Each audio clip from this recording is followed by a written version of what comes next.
Sairam, everyone.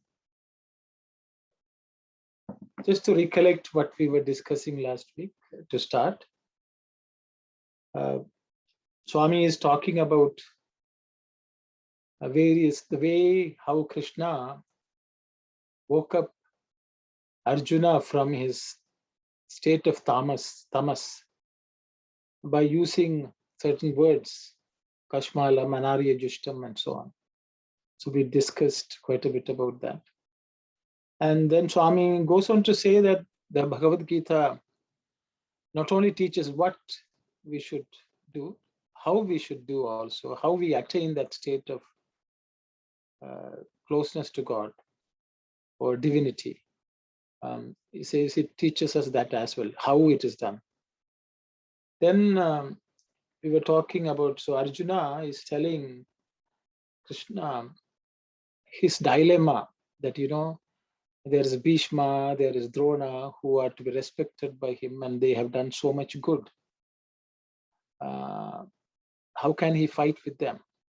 And that is his dilemma, the moral dilemma. And that's where we were. I think that was the paragraph which we read and discussed before we left off. So we will continue from there. Yes, Saira. I think we did the first paragraph, so I'll read the first and then go to the second one. Yes, sister, yes. Arjuna asks Krishna, "O Madhusudana, listen to my words. Those who are in the forefront of the battle line are all worthy of worship. The great Bhishma took care of us when we lost our father, brought us up from childhood, and shaped us into what we are. He is the father to us, the grand old man of our clan.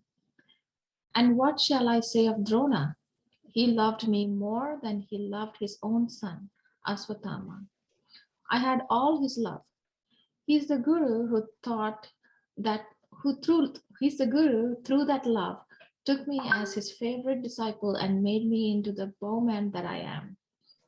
Do you want me to now to use the skill he taught me to overthrow him? Is it right for a son of India to do such a thing? In battle, we have to kill our enemies, don't we? Or can we fight with fathers and teachers who deserve reverence?" So that's the first paragraph. So you can read the, I don't know if anyone would like to share anything. I thought I was just Sairam. Sairam. The last sentence we have to understand. I think we all need to understand. Can we fight with fathers and teachers who deserve reverence? So that's the question. The answer, I think Krishna has to give, sister. If everyone understood the question, I think we are okay. If you didn't understand the question, then I think we should discuss. Okay. Okay, sure. Thank you. Okay, I think the answer has to come from Krishna in the next paragraph, I think. Actually, it's not even, it's the next slide, actually. You had to wait till then. I just thought I would talk about the name Madhusudana. As we discussed, it's the Madhu, the demon Madhu was killed by Krishna.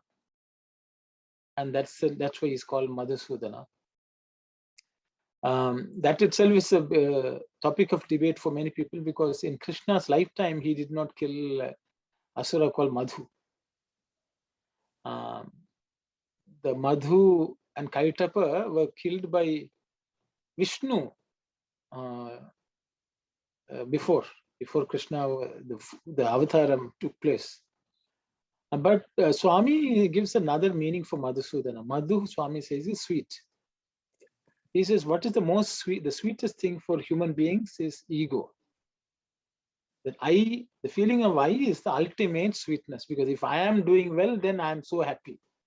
There's nothing else in this world which is sweeter than that. So Swami says, Madhu stands for Ahankara. And one who destroys that Ahankara is God. And this is a meaning given by Swami. So I thought I would just share that. Yeah. If anyone has something to say, please discuss. Otherwise, we'll go to the next paragraph. At the same time, Sai Ram, Madhu is Madhuram, which is very sweet. What is very sweet to all of us? Our own self, our own ego. So every time when we say, I did it, I want, I this. So that ahankaram, that mamakaram, the Krishna is supposed to extinguish that kind of feeling. So it's called Madhusudana. Exactly. Sai Ram.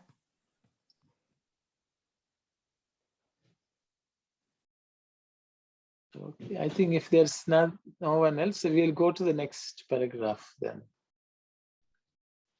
You say that heaven can be won by battle. I cannot understand how heaven can be obtained through the killing of these referred gurus. If this idea spreads, few gurus can survive. Whatever you say, let me tell you this. Rather than earn happiness and power through these means, I feel it is better to live on alms collected from door to door. Food won through killing such people is mixed with their blood, and I would prefer a meal got through beggary. Well, even if I give up all these qualms and fight, how can victory be counted upon? Expecting victory to come to us, how can I resolve to slaughter these elders and lose both worlds? If by chance they win, then beggary is inevitable. If we win, it is as bad as losing. For of that gain as victory if the price we pay is the destruction of kith and kin. We gain but inconsolable grief for the rest of our life, Krishna. I am at loss to solve this problem. My intelligence has deserted me. My nature has undergone a vast change. I do not know why.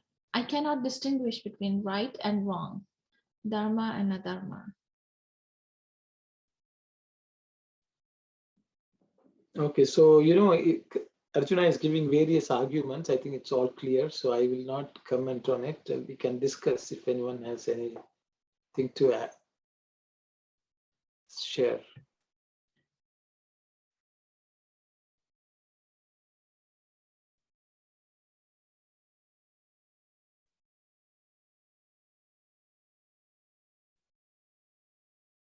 So, brother, we have to wait for the Krishna's answer also for this. Yes, as long as we understand what Arjuna is saying, that's good enough. Brother, there is one. You say that heaven can be won by battle. That also we have to wait then. Heaven. Sai Ram, one little clarification even in this question. There's one little line. How can I resolve to slaughter these elders and lose both worlds? What worlds they refer to? Maybe the heaven and maybe the world we live and the heaven. That's the one they refer to here as both worlds, or? Yes, sister, it looks like that only, because then he goes and explains. He first of all says it's doubtful that we will get heaven because we are killing these elders, number one. So heaven is gone. Mm-hmm. Then he says, even if we win, there's victory itself is not sure. And even if we win also, we have lost all our people. So he says even that's also useless. Mm-hmm. It's a lose-lose situation, is what he's telling, Yes, you have nobody to enjoy the victory with, I guess. That's what he's trying to say. Yes, yes. I think even though it's in the Krishna's the Archuna's question is a very very thoughtful and very valid question. Forget about the maybe Kurukshetra war. If it is if it is in our our days, because even the Gita, they says art of living, and we have to apply the theory or philosophy, whatever we learned in the Gita, we have to apply in the day-to-day life. And even if we have made a decision to against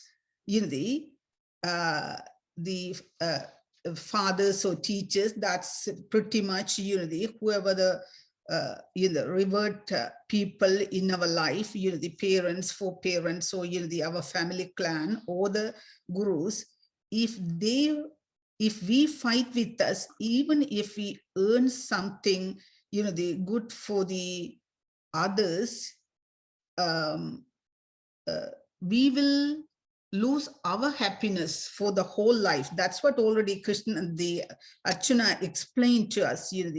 If we have to forego everything and just for a winning, if we did everything, maybe at the end of the day, we would feel that we have lost. At the end, there's nothing, we have lost everything. That sort of feeling we will be having in our life, in the day-to-day life. That's why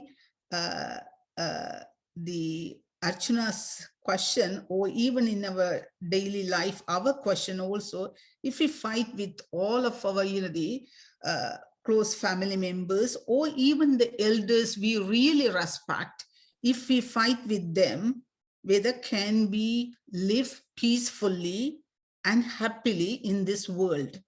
That sort of thing, I look at it, maybe application of the maybe Arjuna's grieving and the Krishna's the advices. I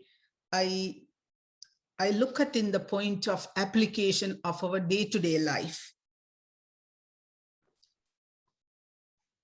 Thank you, Saira. Saira. I understand where Auntie's questions coming from. And as I reread this over and over again, I know previously Krishna mentioned too that, not surrender in a sense, but like do your sudharma or do your duty. And I think that these kind of questions come when we put ourselves in the center of the situation, and when we actually think about the outcome, not living in the moment or looking at the moment. So here I find that I could be wrong, but like Arjuna is thinking of the end as to what happens when this happens, or the outcome of it, right? So and I think that's why this confusion and thought processes come, and he thinks he's the doer, and how will I benefit? What will happen to me? What is the, so it's again that I is coming in over and over again. But if he just thinks of his duty and as a warrior and to in dharma, like do the right thing, then rest of it should not matter, and he's doing what he's supposed to do, and he's not should be the ones worrying about reaping the outcome or the benefit. I don't know, it's easy to think, but I'm not sure if that's the right way to think.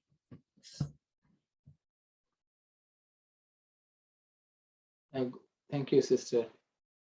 Anyone else would like to say anything?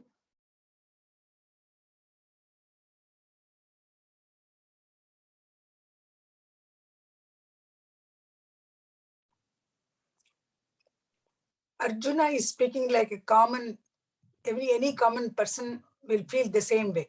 How can we kill our own gurus? How can we kill our own fathers? That's the question which he has. All of us face the same question if we are asked to do that. But this point of view is from Arjuna's. Krishna has another point of view. Later he says what he's going to say. So both are not just now they are not thinking the same way. So it's different now. Maybe in the next paragraphs, Krishna will teach the way what should be done in such a situation. He will tell us. Sairam. Thank you, Auntie. Thank you. Brother, I really wanted to understand the point of view of Arjuna also. What he's saying that heaven can be won by battle. So what is the heaven he was thinking about? Then only we can understand why all these questions are, he's getting those questions, right? Which one he's referring as a heaven? Because sister, in the previous slide, Krishna is telling for Kshatriyas, by waging war, dharmic war, they will attain heaven. That's a statement Krishna has already mentioned. So Arjuna is asking, Krishna, you are saying that as a Kshatriya, it is my duty to wage war for certain reasons, and that will, through that process, I attain heaven. Then he's questioning that itself. That theory itself is being questioned by Arjuna. Okay. Okay, so but Krishna has already said, if you're a Kshatriya, if you do your Kshatriya duty, you will reach heaven.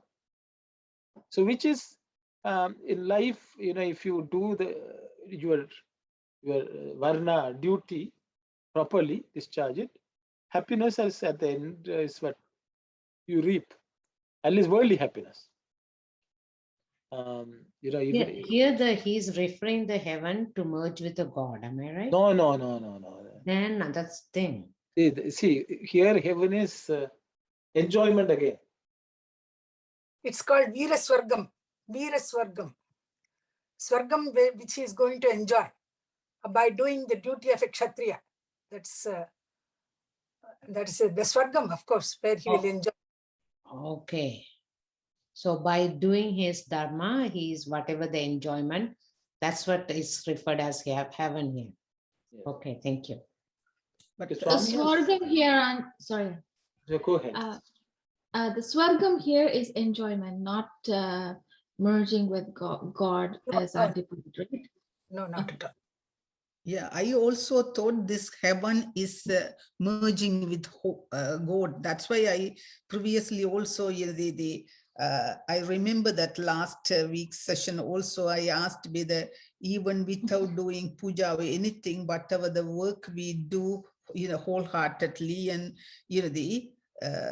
and we can go to the heaven, that means that we can merge with the God. But right now, and I understand that this heaven is maybe the enjoyment part of all pleasant in the world. Yeah. He means. Okay, Brother Thasan. Sai Ram, brother. So can we take as a meaning like this? You can attain the moksha. Moksha means moksham. If you go there and you enjoy the fruit of the action, you have to come back. No, that is not moksham, brother. That's not moksha. Okay. It is Swarga. That's Swarga. Okay. So moksha equals to merging with God. Swarga is heaven, which is enjoyment. No. Moksha is, I'm confused. Moksha is liberation from birth and death. Again and again, we don't have to come. But that doesn't not equal merging with God. That's no. Still, I think that we have to wait for. Okay. Isn't it, Arun? I think. Yeah, means you at least you're close, one step closer to that. That's what it means. See, once you are mohakshaya, see, Moksha Swami explains as mohakshaya. Moha means you don't think that you are the body, you don't think you are the mind.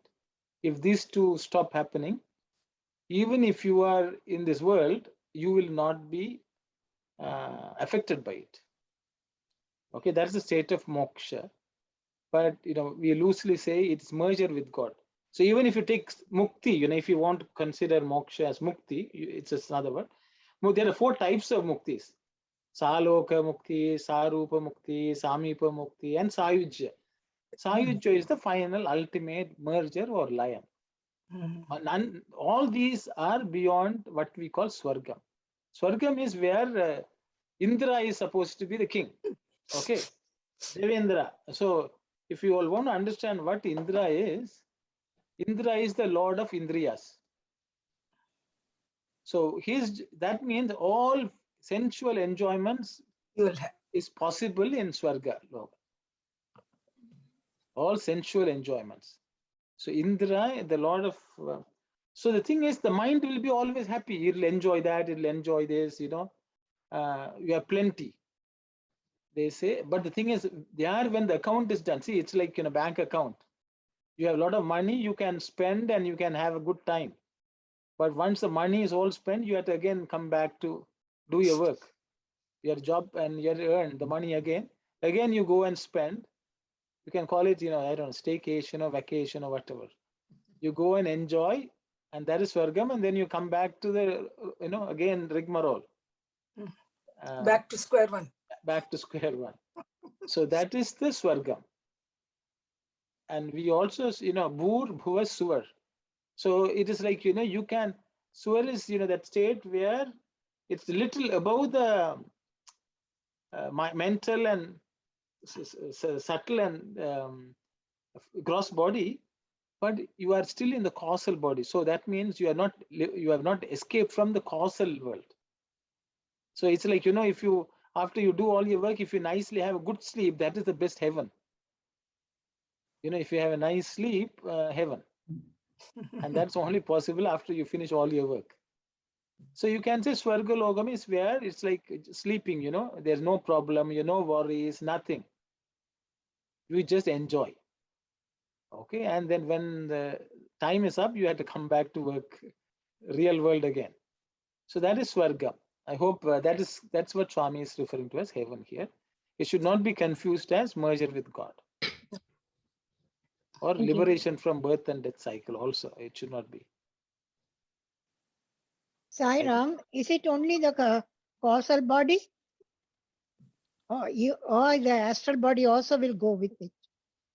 The astral body merges in the causal body and you go from birth to birth. Okay. I think you should read I think one of the Vahinis has this information. Thank you.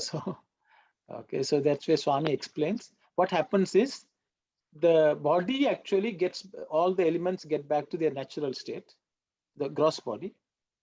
The subtle body collapses itself. And a couple of aspects of that subtle body goes along with the causal body. So because of that, that's more or less attached to the causal body. Swami says the I principle and the Chittam are the ones which travel with the causal body and gets into another body. And then when you grow up, then again the gross body and the mind, everything becomes active. But if you don't have any residue of the subtle body of Chittam or the I principle, then you will not have to come back because the causal body goes and merges completely. It goes to Surya Lokam, or otherwise it has to go to Chandra Lokam. It's a different station in the journey. If you go to Surya Lokam, you don't come back. This is what Swami says in the Sathya Sai Vahini. I think if anyone wants, I can provide the chapter detail. I can't remember, but I can provide. Brother, I'm not sorry to dwell on that again. But brother, if it's a heaven, if the people goes to heaven by doing their dharma, and I'm just trying to understand why they coming back again, because of some desires are left, or some winning also you think as a desire. Winning also it's become desire, that's why they of course. Yes. So there is another verse in, I think Swami later on maybe talking about, there's a verse which in Geetha, Kshine Punye Martya Lokam Vishanti. That is, if you accumulate punya, merits, good merits, you go to Swarga. When the Kshine Punya means, then the punya balance is exhausted, But to come back. You again come back to earth. Okay, that is what that verse talks about. So any good deed, I am doing dhanam, I am doing dharma, I am helping someone. So there is merit accruing. All these Swami calls them good deeds, but they do not become spiritual, adhyatmika deeds. Like, if you're doing seva, if you are donating money, what we are gathering is only good merits. For that, we will benefit. But when that is all done, you have to come back to square one. So, Sairam brother, if the merit is not good, so they have to go to the hell or Padala Loka, yeah? Am I right? Yes. So Swami describes heaven and hell as mental states. Swami says heaven is you being happy. Hell is you feeling sad. Okay, even all that experience actually happens when we are living in this world. Yeah. It is not a geographically different place. It is mentally, you will again come back to square one. Otherwise, you will be floating, in I don't know, it's ninth cloud or whatever. We will be, when we are happy, we forget that we are on earth, and then when that feeling goes, then we are again back to on the ground, terra firma, and again we will go through the. So mental states, Swami says, are the hell and heaven. So actually, heaven and hell are in the mental state. That's my understanding. It is here and now. It is here and now we enjoy or we suffer.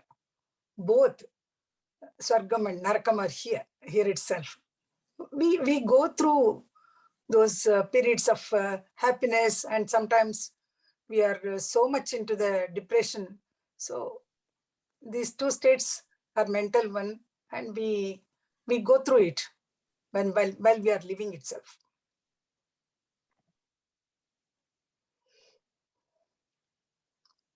We don't have to die, to go to heaven. No. Here itself. So Sorghum, it's when the heaven is the one we identify with the then mind and body, whereas moksha is we don't identify with the body or mind. There you go. Okay, thank you. So Actually, why here Krishna was Arjuna was looking for heaven instead of moksha? That is the state of everyone, sister. See, Arjuna is worried about all this, heaven, hell, in the earth.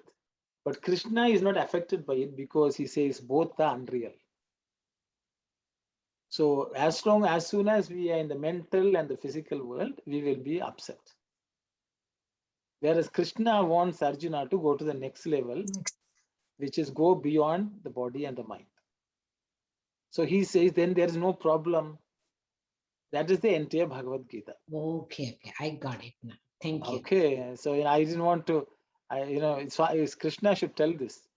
But you are so stuck in this mind and body, so I thought so that we can move on. Thank you, brother. Thank you. Okay. So actually the questions themselves show, for example, Arjuna is saying, I won't have anyone. Can you believe that Krishna is there next to him and he's saying, I won't have anyone? Then Krishna will think, you think I am nobody? See, so these type of challenges come to everyone. So you can imagine, if Pandavas were so good, why did they have to face all these? Why do they have to fight? All these questions come. Why these have to come is because we have to go beyond body and mind. So what happens is, why even all strife, even in the spiritual field, in the spiritual organizations also, only because of this. Because if this doesn't come, we will be still stuck in the mind and the body age. Because why people are making decisions, oh, my friends are here, so I will stay with them. Oh, my family is there, I want to stay with them. I have been with these people for 30 years, so I want to stay with them. And then Swami will say, okay, so you want them and not me.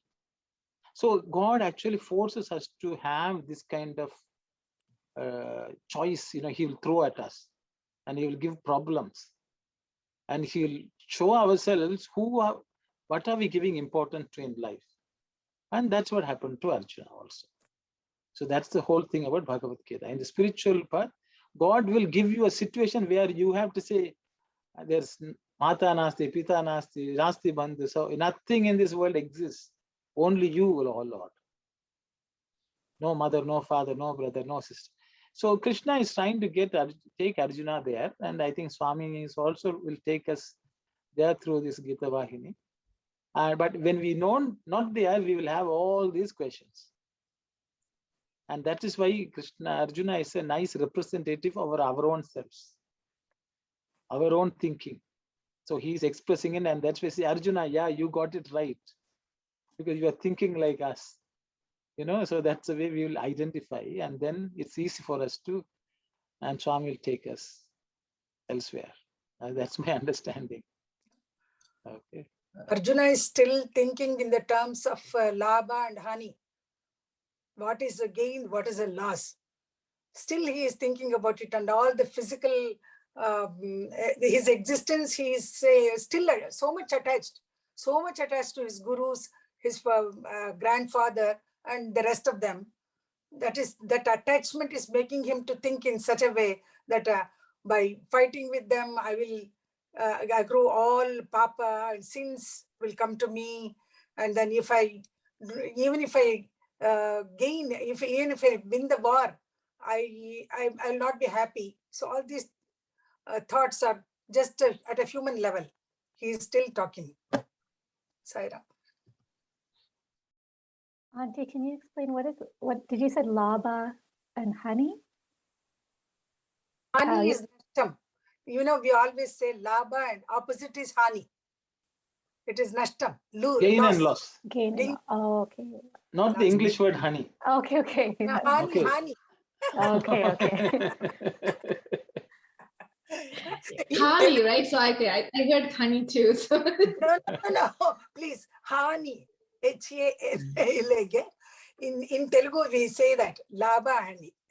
So Krishna uses the word laba, alabha. Swami uses the word honey. Here. Swami has used the word honey, so that's why Auntie is referring to it. But in the Sukha Dukkhe Samikritva, Labha, Labha.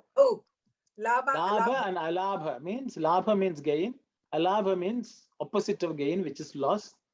And in Swami has used the word Hani. But it's... Nashtam is another word. You can say that also. Nashtam. Labha, Nashtam. Labha, Nashtam.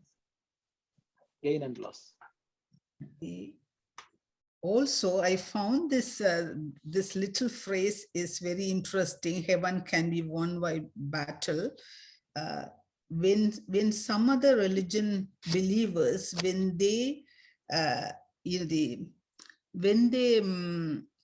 release some messages, heaven can be won by fighting or battle. I was wondering why they are telling like this, heaven can be won by battle, which god, or if it is all religions are philosophically same, and which religion it would accept this sort of this statement. But now, right now, I understand clearly what is really meant by heaven can be won by battle. That is very, very interesting to me. Okay.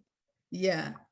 So I think it's a very interesting point which you brought, sister. So maybe I will just dwell on it. Because you made the statement that all the religions are the same. The thing is, Swami has never said all religions are same. What Swami says is all religions have the end goal as the same. Okay. But the thing is, a person following a religion may not even know what the end goal is. Because according to Sanatana Dharma, the end goal is final merger with God. That concept is not present in any other religion, if you want to call it that way. Religion is actually, the way Swami looks at it is, every religion is only a subset of Sanatana Dharma. But as long as you are in that particular, are you moving forward? You are moving forward. And through that process, you will end up at a goal, which is the final goal, is the same. But that does not mean all religions have this concept built in. Because when I say, the way Swami looks at, for example, if Swami looks at a Christian, he says he's on the path to reach me. The Christian may not have it in the text which is following, or today he may not have that knowledge. But the thing is, he is in the direction towards God. See, these concepts Swami very clearly explains in Sri Sathya Sai Vahini. So that's why Swami says when he establishes Sanatana Dharma, do not identify that your progress is only limited by whatever you are following today. Your end will see today we are all talking about heaven and moksha and final merger. Today only it becomes clear. But this is something which Swami has been talking so much. So Sanatana Dharma says that your end goal is final merger with God. Okay. And is it available for every religion? Yes, it is available. But they may not have that concept within their own text which they are following today. But the thing is, the practices which are given in terms of you doing good, all that is common for everyone, which is what Swami says. Because if everyone practices that, they can one day come closer to God and merge with Him. So the way I would put it in Sandhya Nivarani we read, Swami says, if you do everything good, you will come to the doorstep of the palace. Okay, but once you come to the palace, you have to get into the palace. Then you become the king. So if you ask me, every religion is it has enough information to get you to that palace. But once you come to the palace, you get inside. See, that is why so Swami has written Geetha Vahini, Sutra Vahini, Upanishad Vahini, because some of these concepts of Sanatana Dharma, which is actually for everyone in this world. Everyone in this world actually belongs to them, just like any other thing in this world, like air we breathe, water we breathe, nuclear energy. Even, you see, nuclear energy, there may be countries we don't have any idea of nuclear energy. But if they scientifically advance, they will have access to nuclear energy. But today they may not have that. They may be just using whatever firewood they have to cook or whatever. See? So the thing is, Sanatana Dharma is like super science, which is not the only right of people who are born in Bharat or people who call themselves Hindu. The reality is 90% of the Hindus don't even understand Sanatana Dharma because they're busy with the world. So, so I thought I would just point that out, sister. I hope. Yeah, thank you so much, brother. That's a really good point. Very thought-provoking and very enlightening. The message. Thank you so much.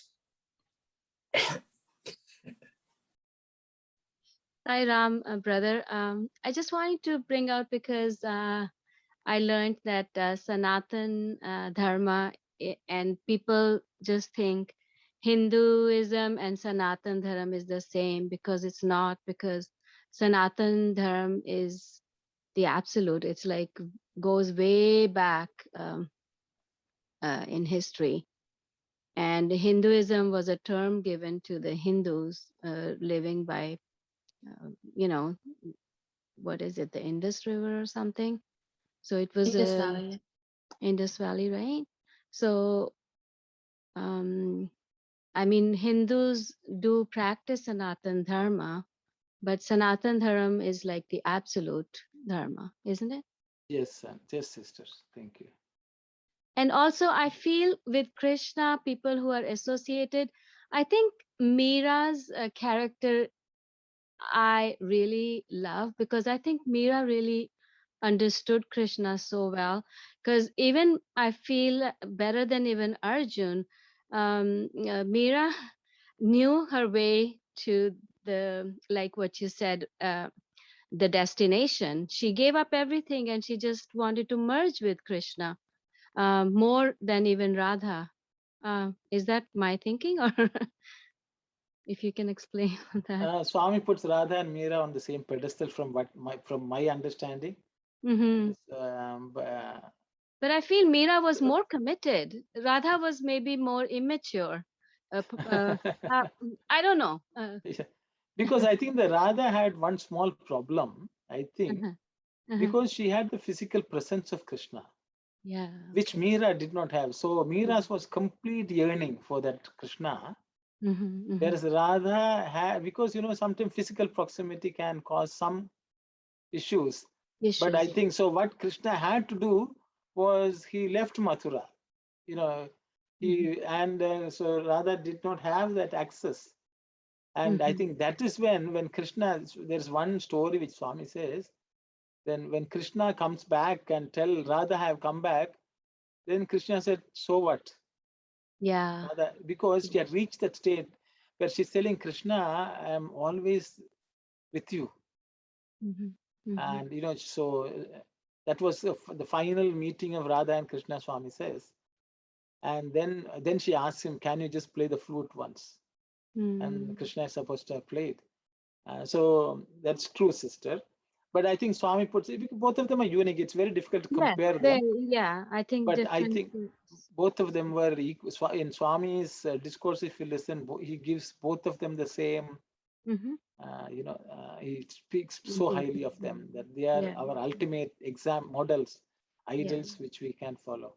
Yeah, it seems like we feel like Meera sacrificed more and Radha got things easily. Meera got it. I guess it's different aspects of life and finding Krishna, probably that. Yeah, thank you so much for explaining that. Sairam, sister, Sairam.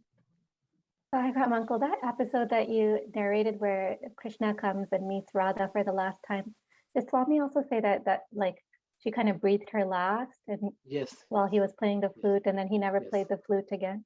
So was she very old, or why did she? She was older than Krishna. She was much older than Krishna. Okay. Krishna was, the age gap was huge between Radha and Krishna. Okay. So Krishna she was dying because of old age, or? I mean, I think I think the body dies. There may have been one last desire, which you want to experience Krishna at a physical level, and when that desire comes, they merge. Same thing happened to Meera. You can ask, was Meera old or young? She went to Vrindavan and then she just lost herself. She merged because there was even the will to live, stay in the body is gone. The Atman just is completely released. That's my understanding, sister. And why did Krishna never play the flute again after that? Not sentimental reasons, if you want. The way I understand is, there was no devotee who was so hollow like Radha. So Krishna is still waiting for that flute to come by. And if he finds another flute like Radha, he will play. Thank you. We always said you should be like flute. Sairam, brother, for the Krishna and Radha is only 4 years different, yeah? Radha is 4 years older than. Is it 4 years? Yes. Okay. Possibly.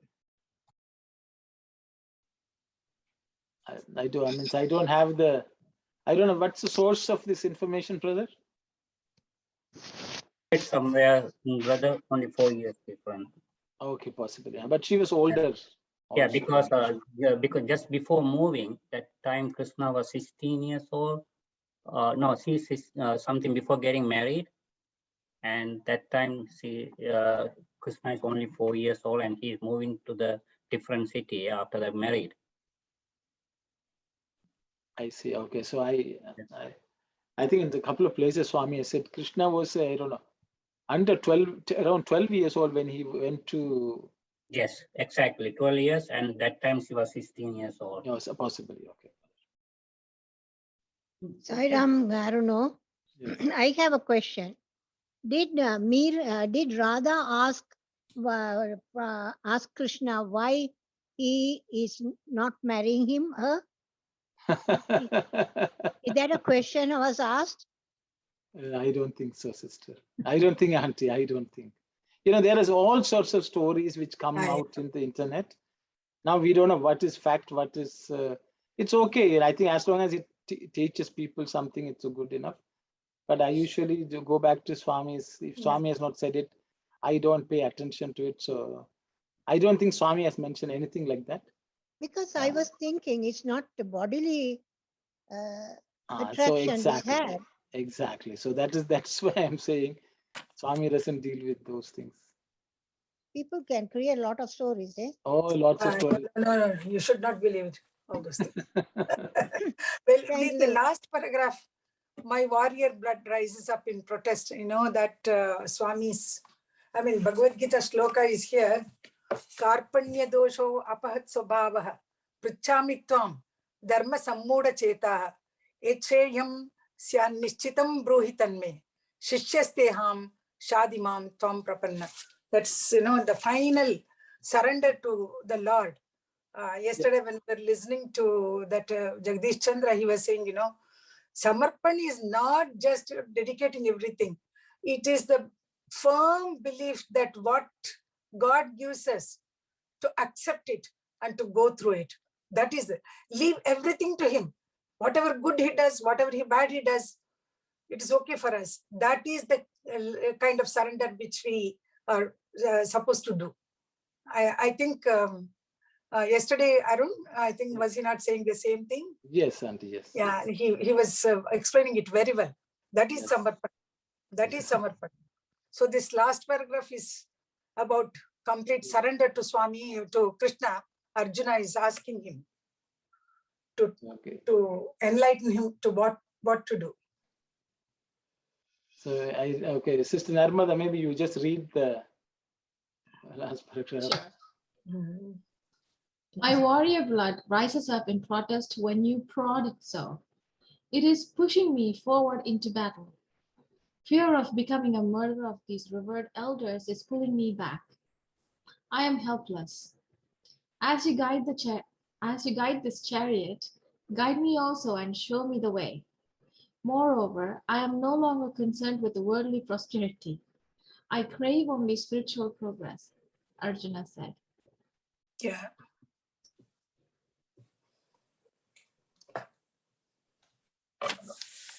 So actually, it's Swami has, as Auntie said, Swami has used the word. Swami has used the verse in the Gita where Krishna actually surrenders. The word he uses is prapanna. Prapanna. And Shadimam Shishyasteham. I am your disciple. Shishyasteham Shadimam Tam Prapanna. I have taken refuge in you. Prapanna means to take refuge. So, Saram, brother, I like the last sentence. I crave only spiritual progress, because he is in the eye conscious, and he is talking about brothers, sisters, gurus, and everything. How can he say, I crave only spiritual progress? So I think Swami will give the answer later, I think. So the word, they have used the word Shreya, but I think the word Swami is quoting here is Shreyaha Padarthamu Kavalanu. That's the way, I think. Auntie, am I right? Yeah. It is in the last paragraph. Kshatriya Raktamuni Tikshnamayna Matalu Nannu Munduku Nettuchunnavi. It's pushing me forward. Pujaniyala Hatya Doshamu Bhitiche Vesu Kanja Veyuchunnadi. Venukanja Veyunadi. Pulling me back. Putting me back. Yemi Chevalno Dikku Tochata Ledu. I don't know what to do. I'm not able to do. What's the direction? ఈ రథమును ఏ రీతిగా నీవు నడుపుచున్నావో అటులనే నన్నును రథముగా భావించి నాలో చేరి నీవే నడుపుము. అంతేకాక నాకు ప్రియ పదార్థం. Has it come here? No, and so see, Swami is saying nalo cheri means you come into me, it's you become me, and then you try take me also forward. That's what he says. Nalo cheri means you get into me. Just the way you're sitting in this chariot, get into me and ride me also. That's what Krishna says. Guide this chariot. Yes. Guide this chariot. Antiye kaka. The next, I think it is our prayer pradartama. Swami is it is Antiye kaka naku. Oh, prayer pradartamo panile. Antiye kaka naku prayer pradartamato paniledu. Shreya padarthamanu kavalenu. Here he uses prayers and shreyas. Yes, so that is what Auntie, that's what is asking. Yeah. Worldly prosperity is praise, and spiritual progress is shreyas. So that has to be clearly explained to all of us, So Arjuna is asking the question, Krishna, I am not asking you for help with the worldly success. Okay, because Arjuna was confident that worldly success he can, but he feels this because of this moral dilemma, there is something which is of a higher nature, which is beyond this world. And so that is what he's asking, please help me with that. He has not used the word Adhyatmika, word is not used. General spiritual means we think it's Adhyatmika. He did not use it. he says otherworldly path means my progress, which is otherworldly, not related to this world. Please help me there. That's what he's asking. And then I hope people are familiar with the word prayas and shreyas. Auntie, can you explain it, please? Okay. Prayas is something, with our sense organs, we go to the objects and then enjoy them. The sense objects go and in their respective field, take the pleasure and then bring it to the mind. So that is prayas. Praya, priti, priya, all these words are connected with that. And when shreyas is the one which helps you to go into that spiritual path, nearer to the Atma level. It's a different level where we can enjoy. That is called shreyas. And it can be translated as good. Praise can be translated as pleasant. And shreyas can be translated as good. But good, of course it is. But it is very difficult to follow. It takes, no doubt, ultimately it gives us the absolute happiness. But the path is very difficult when we take up that Shreya Marga. Examples can be given in so many things, which we should not do, which will obstruct our progress towards spiritual path we take up sometimes, which is not good at all. But if we want to avoid those things and to follow that path, it takes a little while, hard work. So good is always hard work. That present is very easy. We can just take anything and our senses, whatever they tell us, we can do that. But when it puts a obstacle in your progress, then it is to fight with that and then go. That is praise. These two words are used in Kathopanishad by Nachiketa. Nachiketa wants only Shreyo Marga. Yama says, I can give you all the things in the world. I can offer every kind of pleasure to you. But he says, no, I want only to know how the Atma, after death, what happens to the Atma. He wants to know. That is Shreyas. Sairam. Sairam. Thank you, Auntie. Thank you. Yes, Brother Dasan, you have a question? Yes. So, Sairam, brother, the last the sentence, I mentioned that one. The reason is that Krishna is asking, crave only spiritual progress, but he's in that icons, attachment, desire.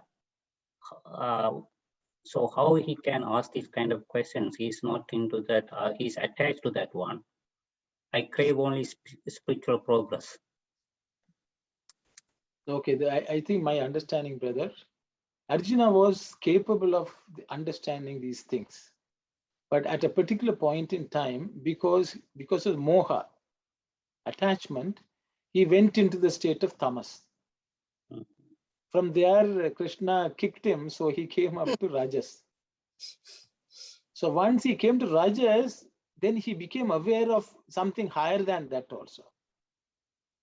But so he realizes that he has to get to that point of sattva, but he's unable to. Mm-hmm.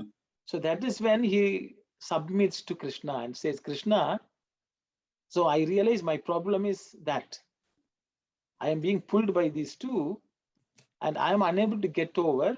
So I need your help. Mm-hmm. Okay. He has an understanding that it is good.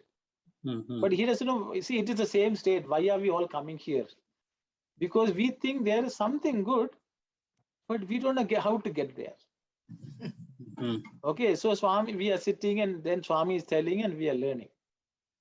So we are more or less in his boat. We are all coming. We think spiritual progress is important, but we still don't have full understanding. Mm-hmm. We need some help.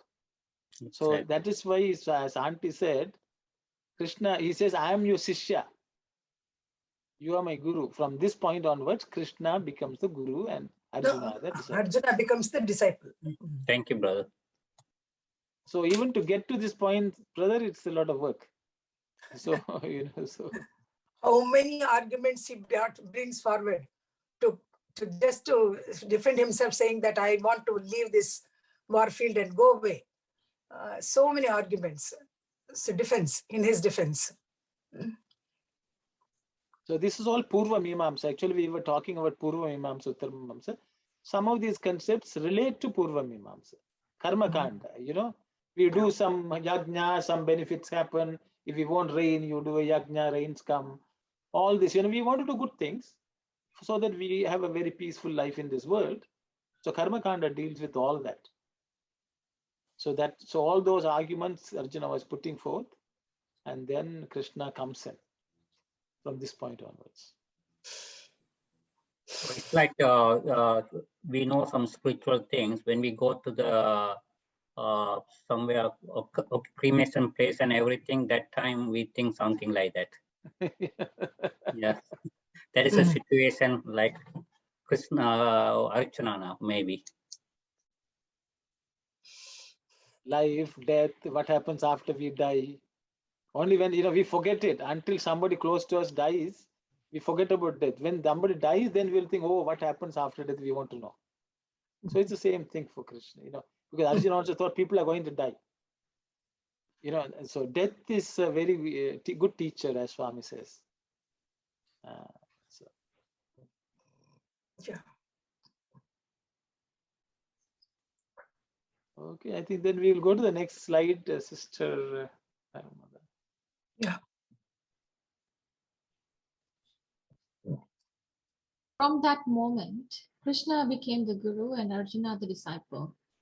Arjuna prayed for that status and got it. Until Arjuna accepted this attitude of a learner, his heart was filled with egoism and weakness. The hero had become a zero. He had taken a position the very opposite of that taken up by Krishna. Yeah.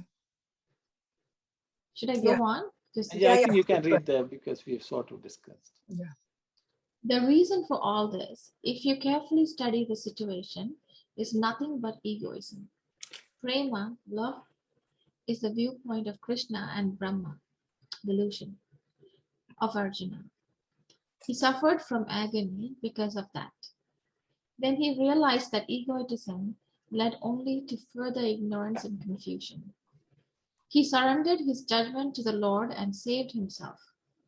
He said he was but an instrument in the hands of the Lord. Recognizing one's error is the first excellence of a good disciple. It is the beginning of wisdom. Only the foolish will feel they know all and suffer from the dire disease of a swollen head. Okay, thank you very much. I think in the Telugu, Swami is saying a little more. Very nicely Swami says about that. Auntie, maybe you should read because there's a bit more in Telugu, so I will ask. Yeah. Okay. Arjunudu యుద్ధ భూమికి వచ్చేంత వరకు అంతఃకరణములో ద్వేష బుద్ధి నిండి పొంగుచుండెను. It was full of hatred for the Kauravas. Sorry. Okay. Then రెండు సేనల మధ్య నిలిచి అటు ఇటు పరికించి వైరి పక్షమున ముందుగా నిలిచి ఉండిన భీష్మ ద్రోణాదులను చూచి వారులు యుద్ధమునకు సంసిద్ధులైనారని తలంచి ధీర వీరుడైన అర్జునుడు దీనహితుడై నిలబడెను. కృష్ణార్జునులు వృత్తులు ఒకదానికి ఒకటి విరుద్ధమాల. I told you, Krishna is thinking in a different way and Arjuna is thinking in a different way. Krishna పరమాత్మ ఏది ధర్మమును చెప్పునో దానిని అర్జునుడు అధర్మమని వాదించుచు. Krishna said this is dharma, but Arjuna is arguing, so no, this is adharma. So there was a difference of opinion between them. Then Arjunudu దీనికి కారణము వెతికిన మమకార అభిమాన. These two things, mamakara and abhimana. Mamakara is egoism. Abhimana is no, abhimana is ego. Mamakara is minus. అందుకే ఒకరిది ప్రమాదృష్టి మరొకరిది బ్రహ్మదృష్టి. That is very nice way of saying. One is Pramadrushti, Marokaradi Brahmadrushti. Arjuna's view was Pramadrushti. Yes. And Krishna's the view is Brahmadrushti. Arjunudu Purti Brahmadrushti padi Agnanamanu Brantito Tapinchavalasina Vachanam. So, Auntie, 1 second. So here the translation, they put prema, okay? The word Swami has used is Pramadrishti, okay? I think so. It's not prema here, okay? So I think people have to. Yeah, that should be clear. Corrected. Yeah, Pramadrishti, Brahmadrishti. That I think Pramadrishti is. It can be. Shall I go further or just leave it there? Yes, Auntie. When we can discuss if necessary. Yeah, you can go. Please, if anybody is interested in it. Brother, just a common question after reading or understanding this discussion. See, what Arjuna was, his thinking is demonstrating love towards his guru, relatives and all, right? But as per Krishna's in the guidance, that dharma is more important than love. That is some kind of thing. No. See, love is not there. It's wrong, sister. That's why I wanted this corrected. Okay. See, not because of that that sentence, that word I'm telling, but okay. The way Arjuna is expressing the views is a lot of compassion and some kind of attachment. Even though there's a love is the base kind of thing, he's reflecting on it. But whereas Krishna is talking to do this Varna Dharma. So where is this love and the Dharma, something is kind of contradicting like that. Something we need to identify what is exactly here where we have to draw the line, the love and Dharma.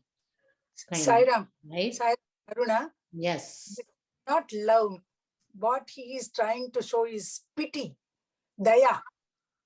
Arjuna is expressing his daya or pity. But, he says, I can't kill my elders. I can't kill my guru. I can't kill my grandfather. It's out of pity. But that pity suddenly comes. All this while he was preparing for himself for the war. He hated them. Full of hatred it was.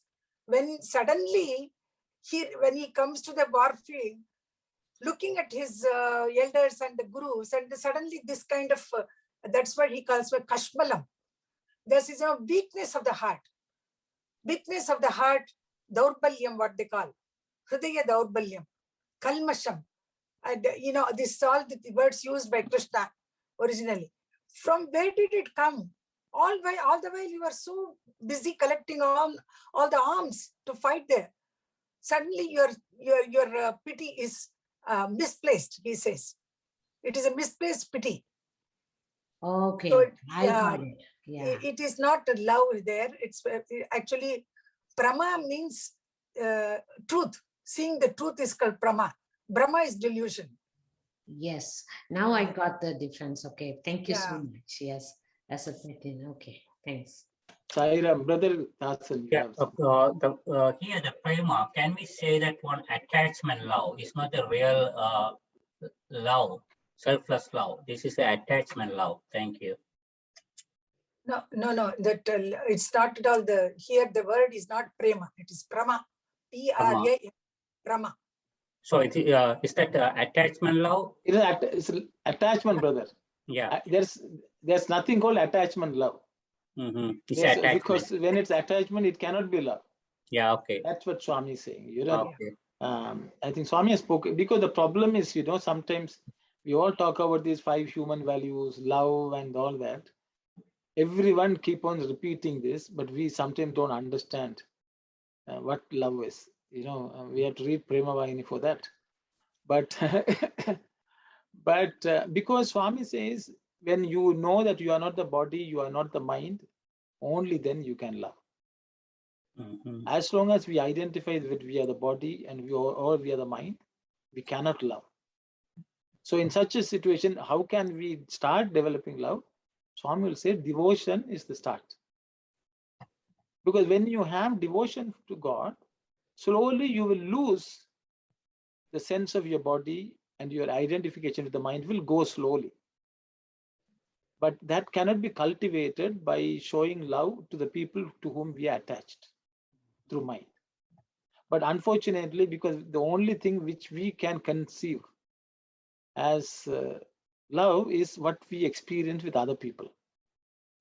It's a good starting point, but Swami says that is not love at all. Swami gives the word anurakti. That is the word Swami gives for our. But Swami says, yes, you are using the love which God has given, but you are directing it towards things where it gets sort of polluted by the thought of mindness and I-ness, which is what Auntie was talking about, mamakaram and abhimanam or ahankaram. So these actually pollute that love. Swami gives another example. Swami says, if love is the rose flower, there is always a thorn, which is attachment. So Swami says, you need to learn how to pluck the flower without being cut by the thorn. All that sadhana is that, and that can only be learned by directing love towards God, which is devotion. And this is my understanding, brother. I hope. Thank you, brother. Yeah, I understood. Thank you.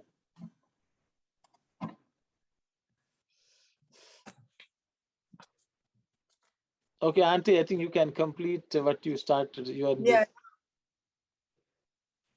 Vakaradi Pramadrishti, that is Arjuna's. Krishna is Brahma. Krishna is Brahma. Sorry, Arjuna's Brahmadrishti. Brahma is delusion. Delusion. Arjunudu Purti Brahmadrishtilo padi Adnanamuche Brantito Tapinchavarisi Vachenu. She was completely immersed in that Brahmadrishti delusion. So he had to suffer a lot. Konta Tadavu Yochinchi Chivaraku, at last, Swami, Mamakara Vritti, Dvesha Vritti, Gnanamunaku Anukulamulu Kavu. These two are very bad. One is Mamakara Vritti, another is Dvesha Vritti. Here, Mamakara Vritti is minus Mamakaram, and Dvesham is hatred. Dvesha Vritti. Basically, Raga Dvesham. Raga Dvesham. So this is not good for my progress in the spiritual path. Ani talanchi talalo tanu tana tappunu telusukoni. So he realized his mistake. Madhava nakemi tochuta ledu. I cannot think of anything. Sarvamo ni ishtanusaram chetunu. Whatever you feel, whatever you say, I will do it. Ani sharanagati vrittini kaliginchukunnadu. So he surrendered himself to Krishna. Tana tappunu taanu telusukonate shishyuniki prathama sagunamu. So all of us have to remember this. Tana tappunu taanu. So the translation is good, Auntie. Recognizing one's error is the first excellence of a good disciple. Yeah, good disciple. Manavaniki moodatvam aniyo tanaku telusunani ahankaram chenchunu. So only the foolish will feel they know everything. That's the end of the translation. Didn't do the justice then. Yeah, it is quite a good translation. It's just some concepts were missed, so that's why, sister, we. Yeah, yes, Brahma and Brahma had to be clearly clarified.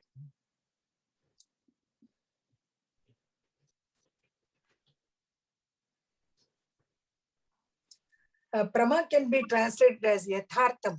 Objective.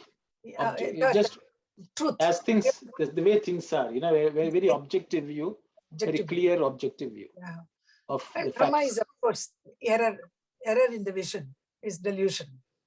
Imaginary something. Delusion.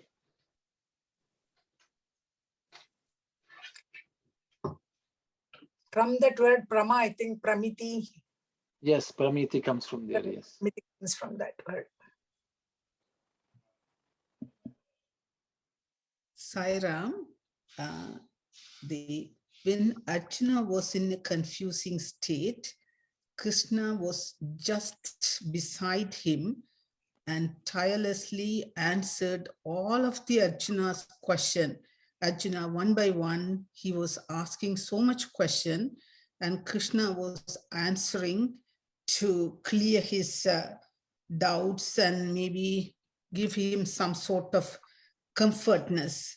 And at the end, Arjuna surrendered to him and said, I crave only spiritual progress. Then Krishna accepted to be as his guru, and then further all those things, they followed after that one.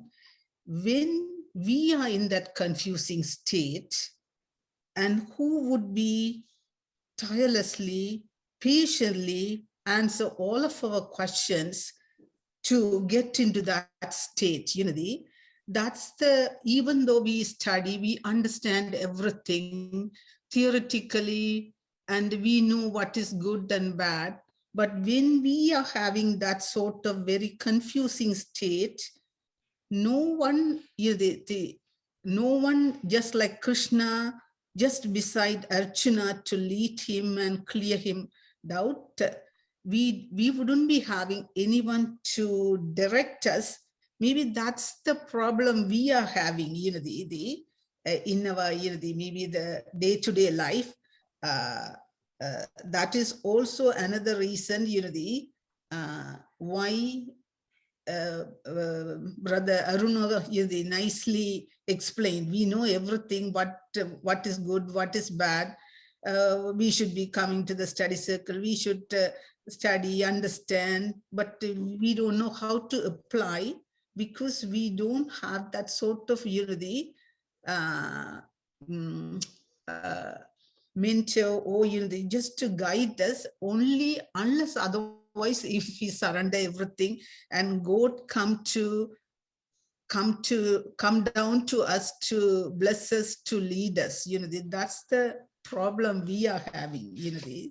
I just thought about in myself. Yeah.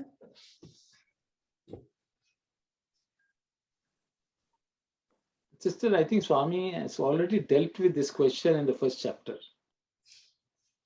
Swami says, this whole Geetha Vahini is written so that you have something next to you which you can refer whenever you want. And I think he has also assured, I think if Kasturi's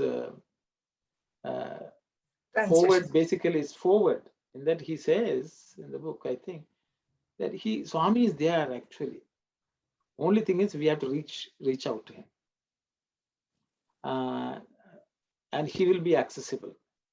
Though Arjuna is explained as someone who had the physical proximity, it's only a symbolic. There can be many people who are next to Arjuna who didn't hear the Gita. Even if you take the entire Mahabharata war, everyone was there. So it is not so much someone is there close by. It is the mental attitude of the person, because Arjuna asked only for Krishna. The others, no one asked Krishna, come and be with us. Then you can ask the question, if two people ask, then how can Krishna become two? Or if three people ask, how can he become three? But for that, there is another story of the Gopikas. Rasa Leela, during the Rasa, there was as many Krishnas as many Gopis. Yeah, correct. So we should not doubt that he will come to our rescue. He will answer our questions. I think that's my personal view. Yeah. We should have the total conviction and faith that if only we look to him, he will guide us. So Krishna will be coming and guide us. He's there. Surrender is the only thing. The thing is, but the problem is, we think, oh, Swami is not there with us. So that the first thing of surrender is, I have left you everything to you, and now it's your problem. And we will not even doubt that he will not come. So Saira brother, Sister Anandi's question is a valid question too. In our day-to-day life, even the family dispute, nobody is prepared to accept, or if they go for the solution, one person will say, this is my demand, you accept this one. And the other person will say, this is my demand, accept this one. Because of the ego. Then so we have to find out where the ego is coming from. It's maybe attachment, desire, then hatred comes, then anger comes. So once you don't have ego, then you can come to the solution. And you have to have faith and patience. Thank you, Sairam, whatever you said. Thank you. Thank you very much, brother. Thank you.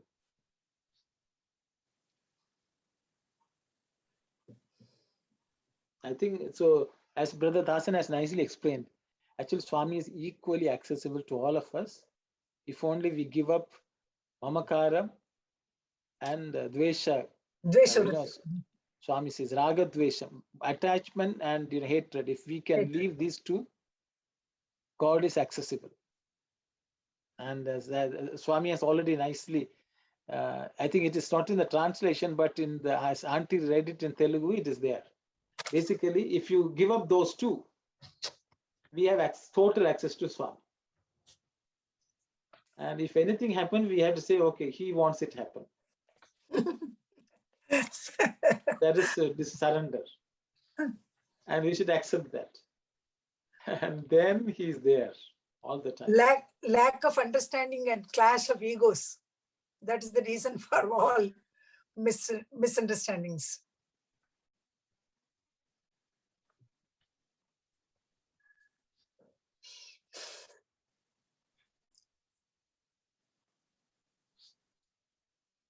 Okay, I think we had a heavy dose today. I think yeah. So and it's 4:50 past 4:15. If everyone is okay, we'll close for today and reconvene next week. Yeah, next chapter begins afterwards. Yes. We are almost at the end of this chapter. We are at the end of this chapter. Okay, so if everyone is okay, we'll close with Samastaloka and Shanti. Saira.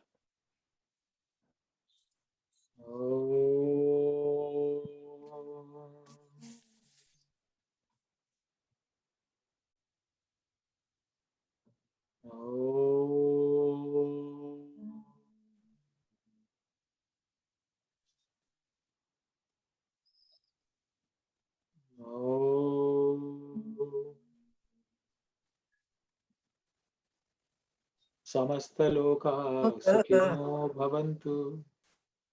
Samastaloka sukhino bhavantu. Samastaloka sukhino bhavantu. Om Shanti, Shanti, Shanti.